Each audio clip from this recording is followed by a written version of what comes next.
और यारो क्या चल रहा है? वैसे भी सब बेकार ही चल रहा होगा, मतलब कोविड के टाइम पे तो क्या, और 2020 तो एकदम टट्टी साल गया, सीरियसली बहुत टट्टी गया। जैसा कि टाइटल पढ़ ही लिया होगा, हम कॉमेड के की वेबसाइट पे हैं और हाँ हम 2020 राउंड 1 कॉमेड के काउंसलिंग की कट ऑफ आपके सामने शेयर करेंगे। ये कोई एक्यूरेट कट ऑफ नहीं है, ये सिर्फ एक सिंपल सा एनालाइजेशन है कुछ 10 से 15 स्टूडेंट्स से, और हमने और भी बच्चों से बात कर रहे हैं, उनके पूछ रहे हैं कि कट ऑफ क्या क्या उनको राउंड 1 में मिला, और सबसे हमने कुछ डिटेल्स निकाली हैं कि उनको कौन कौन सा कॉलेज मिला है। पहले कॉलेज की बात कर लेते हैं MSRIT के ऊपर। MSRIT बहुत ही अच्छा कॉलेज है। एक बच्चे की रैंक थी 7000 के आसपास, तो उसको MSRIT की सिविल मिली है, ठीक है। तो मतलब हम देख सकते हैं कि सिविल ब्रांच भी अब 7000 तक आ गई है। लास्ट ईयर 13K थी, बट राउंड 1 में 7K पे बच्चे को मिली है। 7 से 8 हज़ार जिनकी रैंक है उनको MSRIT की सिविल ने भरी है, उनको मिलती है, इस बार मिली है। राजीव गांधी की CS जो सबसे नीचे का कॉलेज है, हम कह सकते हैं बहुत थोड़ा नीचे आता है, टॉप 20 में आता है। एक बच्चे की रैंक थी 6064, उसको राजीव गांधी की CS मिली है। ये एक थोड़ा सरप्राइजिंग पॉइंट है कि आप नीचे कॉलेज की CS के लिए भी उसकी रैंक इतनी अच्छी होने के बावजूद, जिसको उसमें दयानंद सागर की CS मिल सकती थी, उसको राजीव की CS मिल रही है। मतलब इस बार कट ऑफ राउंड 1 की बहुत हाई गई है। और नीति मीनाक्षी की CS की बात करी है 3rd नंबर पे, जहाँ से हमें पता चला है कि वो 7000 से ऊपर जिनकी कट ऑफ है उनको नीति की CS मिली है, राउंड 1 में मिली है। मतलब नीति मीनाक्षी की CS राउंड 1 की कट ऑफ में ऊपर गई है बहुत ज़्यादा। दयानंद सागर की EC IC और CS ब्रांच 6000 से ऊपर की ही है। मतलब जिनकी 6000 आई है उनको ECE भी नहीं मिली है दयानंद सागर में। तो ये एक सरप्राइजिंग पॉइंट है कि जिनकी रैंक 5000 से ऊपर है उनको दयानंद सागर की शायद ECE मिली है। और ये बहुत ख़तरनाक चेंज आया है इस साल।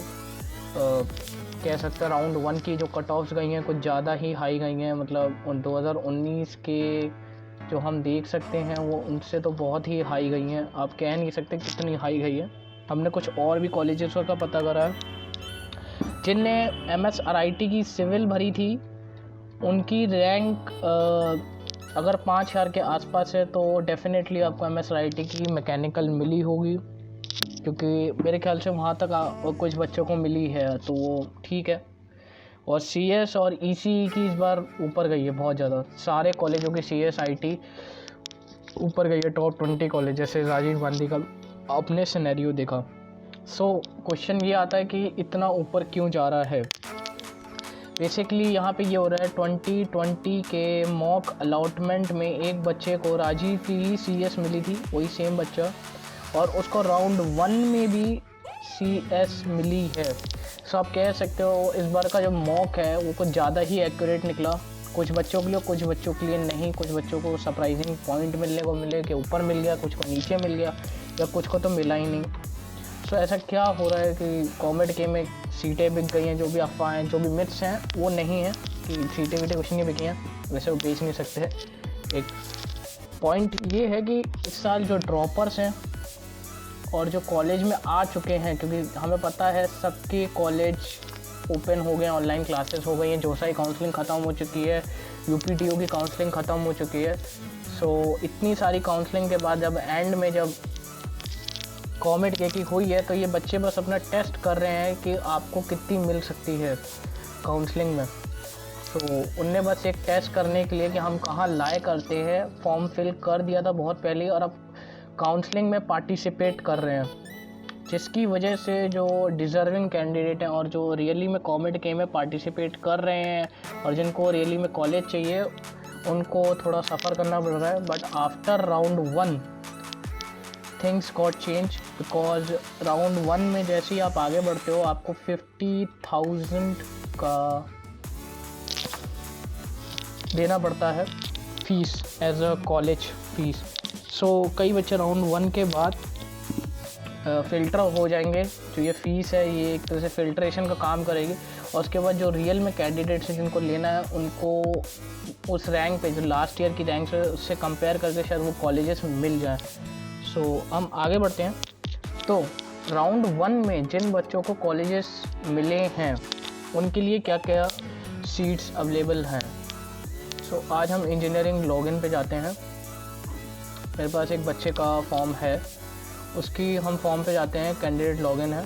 हम कैंडिडेट लॉगिन में मिले हैं, decision making, previous decision making पे हम आते हैं, व्यू करते हैं। जैसे कि इस कैंडिडेट को यहाँ पे इसने फ़ीस पे कर दिया, इसने फ़ीस पे कर दी है। जैसे ही आप फ़ीस पे कर देंगे, एक्सेप्ट एंड अपग्रेड करते ही फ़ीस पे कर देंगे। जो आपकी टोटल ट्यूशन फ़ीस है वो 2 lakhs के अराउंड है, और आपने 50,000 उसमें से डिडक्ट हो जाएंगे। ठीक है। अब हम पीछे चलते हैं, ठीक है, पीछे चलते हैं, फिर से कैंडिडेट लॉगिन में जाते हैं, और जो choice previous round decision view choice filling में आपको ऐसी चॉइस फिलिंग करने को दिख जाएगी जैसे इस कैंडिडेट ने भरी है। देखें, ये देखिए, ऐसी आपकी चॉइस फिलिंग होगी, जिस हिसाब से आपको 4 ऑप्शंस मिलेंगे उन चॉइस फिलिंग में से कि आपको क्या करना है। राउंड 1 के स्टूडेंट्स में 4 चॉइस होंगी, एक्सेप्ट, फ्रीज, एक्सेप्ट अपग्रेड और रिजेक्ट एंड अपग्रेड। मेरे ख्याल से ये 3 होंगी, 4। आपको ये 3 आप चुनेंगे, क्योंकि रिजेक्ट एंड फ्रीज तो कोई सेंस ही नहीं है, मतलब आप तो काउंसलिंग से विड्रॉ ही कर रहे हैं। तो ये उन बच्चों के लिए वीडियो बनाई जा रही है जो काउंसलिंग में आगे बढ़ रहे हैं या जिनको सीट चाहिए।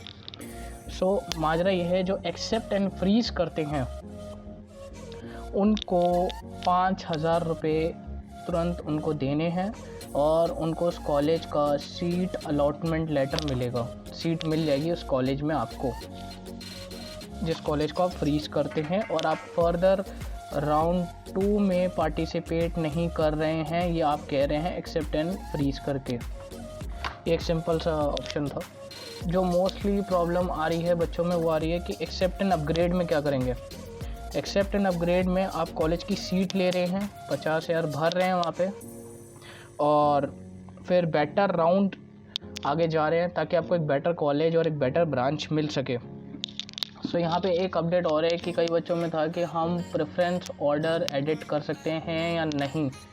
बेसिकली कॉमेड के की कोई गाइड में ये कुछ दिया हुआ है, ये देखिए, ये कॉमेड के कोई गाइड है, यहाँ पे साफ साफ लिखा हुआ है कि आप राउंड 1 के डिसीजन लेने के बाद राउंड 2 में पार्टिसिपेट कर सकते हैं और अपनी प्रेफरेंसेस एडिट कर सकते हैं। यस, प्रेफरेंस एडिट कर सकते हैं। कुछ टर्म्स हैं, इन कंडीशन है। टर्म्स ये हैं कि आप जो भी कोई कॉलेज और कोई ब्रांच नेक्स्ट एडिट नहीं कर सकते, कॉलेज और ब्रांच कोई और अलग से नहीं डाल सकते। जो प्रेफरेंस ऑर्डर लिस्ट में है उन्हीं को ही आप ऊपर नीचे कर सकते हैं, और सिर्फ उन ब्रांच को कर सकते हैं। जैसे आपको 6 नंबर की ब्रांच मिली है, तो 6 से ऊपर जितनी ऊपर की ब्रांच है 1 2 3 4, इनको ऊपर या नीचे आप रीअरेंज कर सकते हैं। बस ये आप एडिट कर सकते हैं और कुछ एडिट नहीं कर सकते। अगर आपको 6 नंबर की ब्रांच मिली है तो आप 5th नंबर को ऊपर डाल सकते हैं, 4 नंबर को नीचे डाल सकते हैं, या 3 को ऊपर डाल सकते हैं, या 2 को नीचे डाल सकते हैं। बस ऊपर नीचे कर सकते हैं। जो आपको अलॉटेड सीट है उसके ऊपर जितनी सीटें हैं। ये जो एक्सेप्ट एंड अपग्रेड करेंगे उनके लिए सेकेंड ऑप्शन, जो एक्सेप्ट एंड अपग्रेड करेंगे ये उनको फैसिलिटी मिलेगी एडिट करने की। बस इतना आपको एडिशन का फैसिलिटीज़ मिलेंगी। ऑप्शन 3 में आपको रिजेक्ट एंड अपग्रेड मिलेगा। जो ऑप्शन 3 है उसमें आप रिजेक्ट करेंगे और अपग्रेड करेंगे अपनी ब्रांच को। ऐसा है, इस ऑप्शन में ये होता है कि आप अपनी एग्जिस्टिंग सीट को जो आपको मिली है उसको नहीं ले रहे हैं, और ऊपर की जो प्रेफरेंसेस ऑर्डर में ब्रांच है उसको ले रहे हैं। फॉर एग्जांपल 2 3 4 5 6 7 वाले को आपको जो मिली थी उसको आपने रिजेक्ट करा कि भाई मेरे को सीट नहीं चाहिए, मुझे नहीं चाहिए, मुझे कोई ऊपर की सीट चाहिए, इसलिए मैं फर्दर राउंड में पार्टिसिपेट करूँगा ताकि इनमें से मेरे को कोई भी मिल सके, 4 5 अगर आपकी रैंक वहाँ लाइक कर जाती है तो। ठीक है।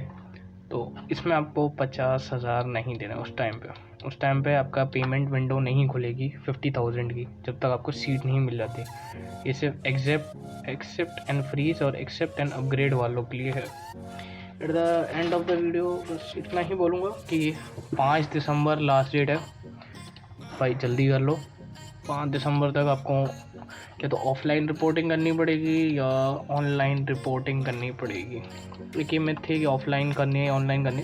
ऑनलाइन करने के लिए आपको कॉलेज को ईमेल लिखना पड़ेगा, अपनी एक सॉफ्ट कॉपी अटैच करनी पड़ेगी कि भाई हमने फ़ीस भर दी है, जो फ़ीस इसी पे, और एक अलॉटमेंट लेटर के साथ। आपको कॉलेज की ईमेल आईडी कहाँ से मिलेगी? एग्ज़ाम डिटेल्स पे जाएंगे, मेंबर इंस्टीट्यूट में जाएंगे, वहाँ पे जितने भी कॉलेजेस हैं वहाँ पे मिल जाएगी। फॉर एग्ज़ाम्पल मुझे आचार्य की चाहिए तो हम आचार्य इंस्टीट्यूट में जाएंगे, वहाँ पे जैसे आप जिस भी इंस्टीट्यूट को क्लिक करेंगे उसके हिसाब से आपको उनकी मिल जाएगी। ये देखिए आचार्य के ईमेल एड्रेस, यहाँ पे आपको लिखना है कि भाई मेरा कॉमेंट गेम में हो गया है और मुझे सीट मिली है। यहाँ पे एक सॉफ्ट कॉपी अटैच करेंगे। पहली सॉफ्ट कॉपी होगी आपकी रिसीप्ट, दूसरी होगी आपका अलॉटमेंट लेटर, ठीक है। ऐसे हम और भी इंस्टीट्यूट हैं वहाँ पे आपको मिल सकते हैं, जो इंस्टीट्यूट सबसे अच्छे हैं। इसमें सारे इंस्टीट्यूट हैं, दयानंद सागर कॉलेज ऑफ इंजीनियरिंग, इस पे भी जाएंगे। ये देखिए इनमें इन सब ने अपना ईमेल एड्रेस डाला है जहाँ पे आप अपना ईमेल लिखेंगे, इनको ईमेल ऐसे लिखेंगे, ठीक है।